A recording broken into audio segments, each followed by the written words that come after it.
ছোট ভাইয়ের মেশিনটা এত বড়, আমি নিতেই পারছি না। ব্যথা পাচ্ছি। ছোট ভাই, আর ভেতরে দিস না তোর মেশিন। শরীরটা একেবারে পাথরের মতো শক্ত করে পড়ে আছি। বুকের ভেতরটা এমনভাবে ধড়ফড় করছে যেন এখনই হার্ট অ্যাটাক হয়ে যাবে। সাকিবের হাতটা কাঁপছে। ও তো বাচ্চা ছেলে, এসবের কিছুই বোঝে না, একদম কাঁচা। ও চেষ্টা করছে, কিন্তু ঠিকঠাক কিছুই করতে পারছে না। আমার মস্তিষ্কের একটা অংশ চিৎকার করে বলছে, নীলা, এখনই উঠে ওকে একটা চড় মার, এটা পাপ, এটা অন্যায়। কিন্তু অন্য একটা অংশ, সে যেন এই মুহূর্তটার জন্যেই বছরের পর বছর অপেক্ষা করেছিল। আমার নিঃশ্বাস ভারী হয়ে আসছিল, শরীরটা অবশ হয়ে যাচ্ছিল। আমি বুঝতে পারছিলাম আর বেশিক্ষণ নিজেকে মরার মতো ফেলে রাখতে পারবো না। আমি কি এখন চোখ খুলে ওর দিকে তাকাবো, নাকি ঘুমের ভান করে এই নিষিদ্ধ খেলার শেষটা দেখব? শেষমেশ আমি ওর কানে কানে এমন একটা কথা বললাম, যা শোনার পর ও ভয়ে জমে গিয়েছিল নাকি খুশিতে পাগল হয়ে গিয়েছিল, সেটা জানার জন্য আপনাকে পুরো ঘটনাটা শুনতে হবে। বিশ্বাস করুন, আমার জীবনের এই গল্পটা শুনলে আপনার পায়ের তলার মাটি সরে যাবে। আমার নাম নীলা, বয়স এই ধরুন ২১। বাবা বিশাল বড় ব্যবসায়ী, তাই ছোটবেলা থেকে অভাব জিনিসটা কি সেটা আমি কোনোদিন চোখেও দেখিনি। ভাই বোনদের মধ্যে আমি সবার বড়, তাই আদর যত্ন পেয়েছি রাজকন্যার মতো। কিন্তু কপালে সুখ কি আর সবার সয়? আমার বিয়ে হলো এক সম্ভ্রান্ত পরিবারে। স্বামী, শ্বশুর, শাশুড়ি সবাই মাটির মানুষ।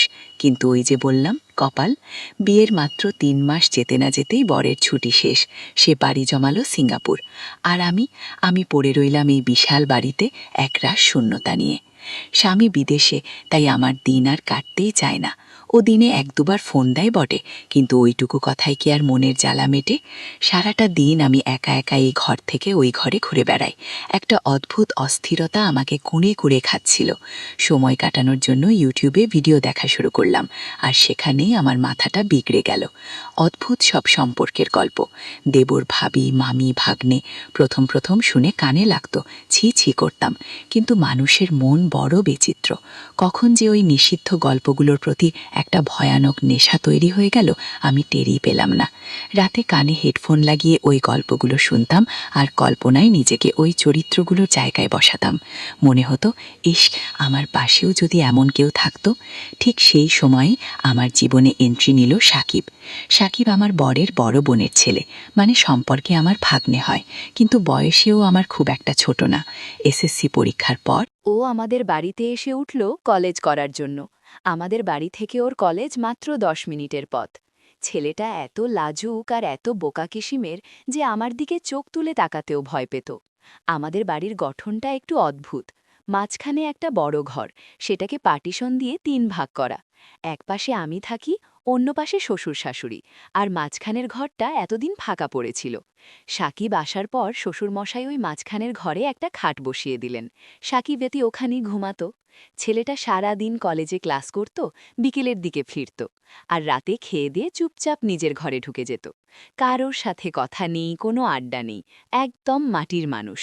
প্রথম প্রথম আমি ওকে খুব একটা পাত্তা দিতাম না। কিন্তু সমস্যাটা শুরু হলো আমার ওই ইউটিউবের নেশা নিয়ে। আগে রাতে হেডফোন লাগিয়ে গল্প শুনতাম, কিন্তু সাকিব আসার পর থেকে একটা ভয় কাজ করত। মনে হতো, এই বুঝি ও কোনো দরকারে এসে ডাক দিল। তাই কানে হেডফোন থাকলেও মন পড়ে থাকত দরজার দিকে। সাকিবের একটা অভ্যেস ছিল, ও মাঝে মাঝে রাতে আমার কাছে আসত। না না, অন্য কিছু না, শুধু খাবারের জন্য। আমি ওদের খাবার বেড়ে রাখতাম, ও এসে খেয়ে নিত। কিন্তু একদিন অদ্ভুত একটা ঘটনা ঘটল। রাত তখন প্রায় 12:30। আমার চোখ ঘুমে জড়িয়ে আসছে।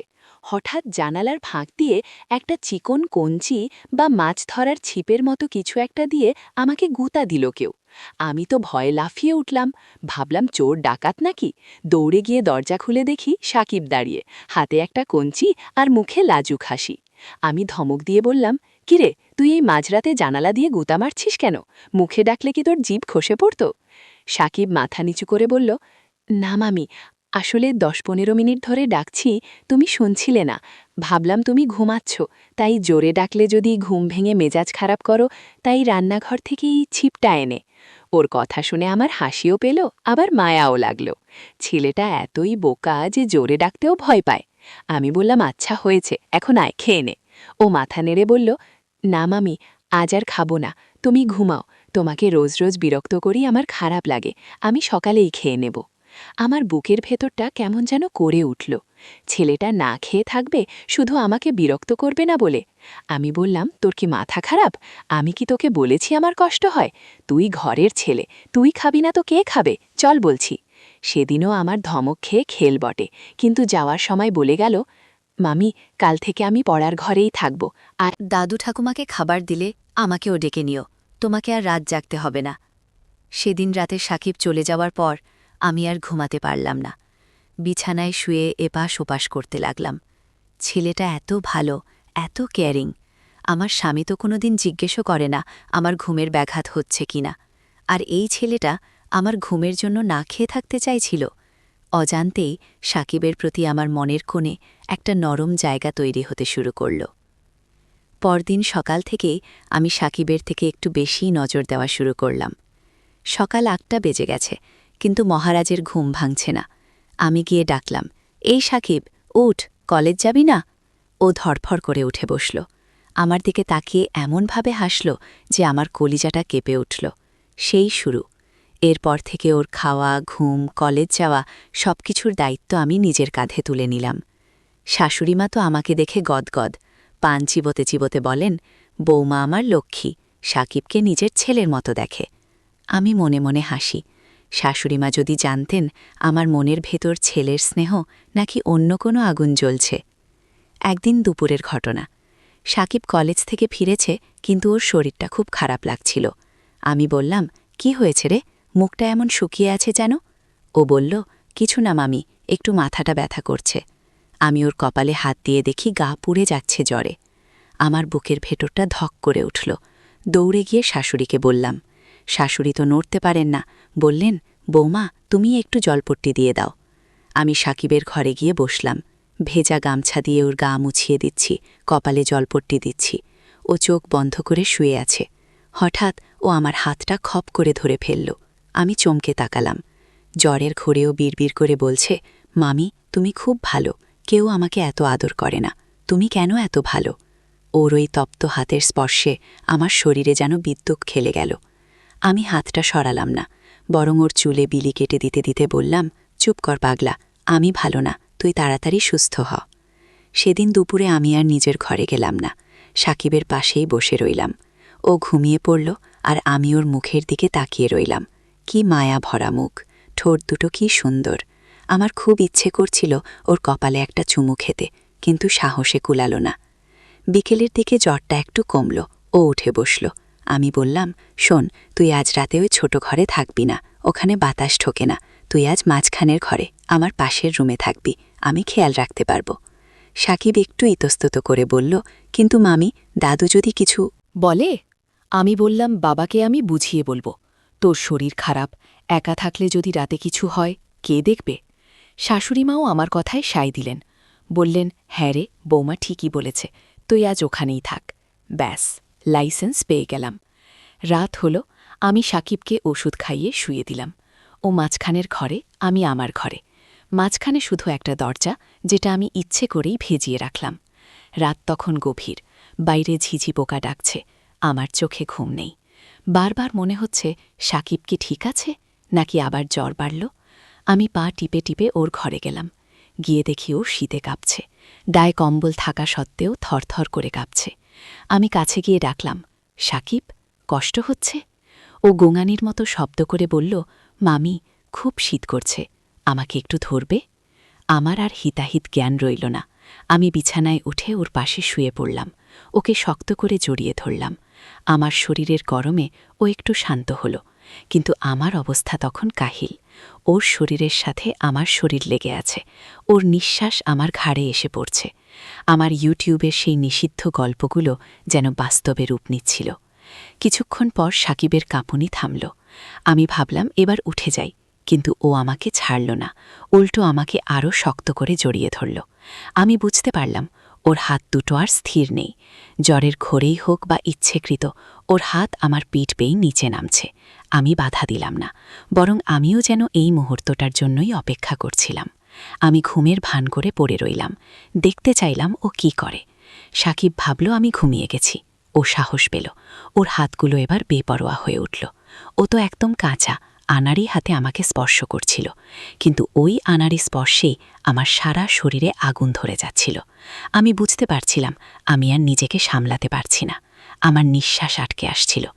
সাকিব যখন বুঝতে পারল আমি বাধা দিচ্ছি না, ও আরও সাহসী হয়ে উঠল, কিন্তু ঠিকমতো কিছুই করতে পারছিল না বেচারা, বারবার ব্যর্থ হচ্ছিল।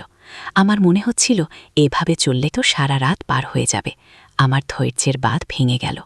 আমি আর ঘুমের ভান ধরে রাখতে পারলাম না। আমি চোখ না খুলে ওর কানের কাছে মুখ নিয়ে ফিসফিস করে বললাম, তুই থাম, তুই পারবি না, এখন একটু বিশ্রাম নে, বাকি কাজ আমি করছি। আমার কথা শুনেও চমকে উঠে হাত সরিয়ে নিতে চাইল, কিন্তু আমি ওকে ছাড়লাম না। এরপর যা হলো সেটা আর বিস্তারিত নাই বা বললাম, শুধু এটুকু বলি, সেই রাতে জ্বরের ঘোরে আমরা যেই সীমাটা পার করলাম সেখান থেকে আর ফিরে আসা সম্ভব ছিল না। সকালে যখন ঘুম ভাঙল, দেখি সাকিব আমার দিকে তাকিয়ে মিটি মিটি হাসছে।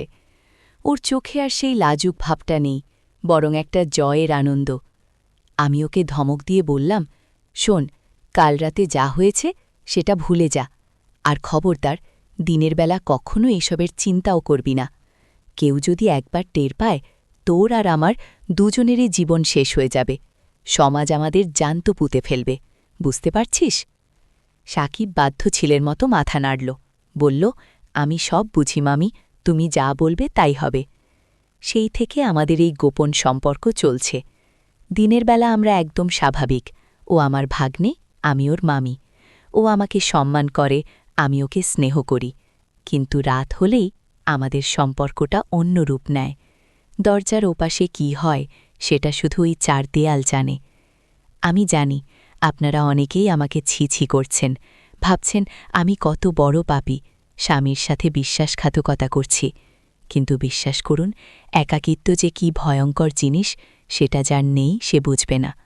সাকিব আমাকে শুধু শরীর দেয়নি, ও আমাকে বেঁচে থাকার একটা অবলম্বন দিয়েছে। ওর যত্ন, ওর ভালোবাসা, যদিও সেটা নিষিদ্ধ, তবু সেটাই এখন আমার বাঁচার অক্সিজেন। আমি নিয়মিত ওষুধ খাচ্ছি, সাবধানে থাকছি। জানি না এই সম্পর্কের শেষ কোথায়, তবে যতদিন চলছে চলুক না। জীবন তো একটাই, একটু সুখ কি আমার পাওনা ছিল না? আচ্ছা, এবার আপনারাই বলুন, আমার জায়গায় আপনারা থাকলে কি করতেন? নিজেকে তিলে কিলে শেষ করে দিতেন, নাকি একটু নিষিদ্ধ সুখের সাগরে গা ভাসাতেন? কমেন্টে জানাতে ভুলবেন না কিন্তু। আর হ্যাঁ, পরের গল্পটা শোনার জন্য তৈরি তো? কারণ এর পরের ঘটনা আরও আকর্ষণীয় হবে।